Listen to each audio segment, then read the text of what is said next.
Saat ini, kita berada dalam era di mana isu lingkungan sedang hangat dibicarakan. Sebagai pecinta fashion, kita perlu mempertimbangkan bagaimana isu berkelanjutan mengenai lingkungan.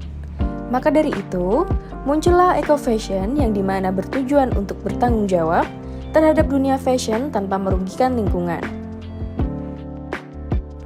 Mengapa kita perlu membahas mengoptimalkan onboarding digital dalam konteks eco-fashion? Pertanyaan ini adalah landasan penting yang perlu dijawab oleh tim Clothon. Eco-fashion bukan lagi sekedar tren, itu adalah tanggung jawab. Dalam upaya melindungi planet ini, banyak bisnis fashion bergerak menuju praktik yang lebih berkelanjutan.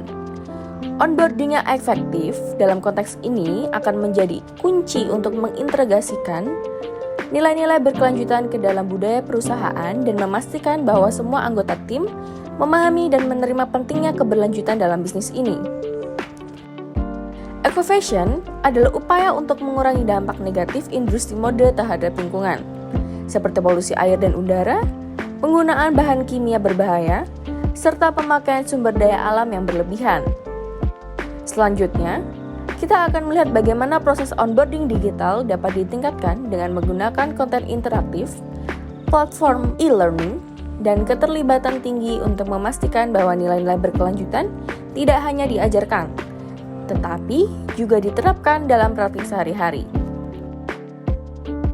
Proses onboarding merupakan peran penting dalam memastikan bahwa anggota baru dalam tim eco-fashion memahami nilai-nilai dan komitmen perusahaan terhadap keberlanjutan.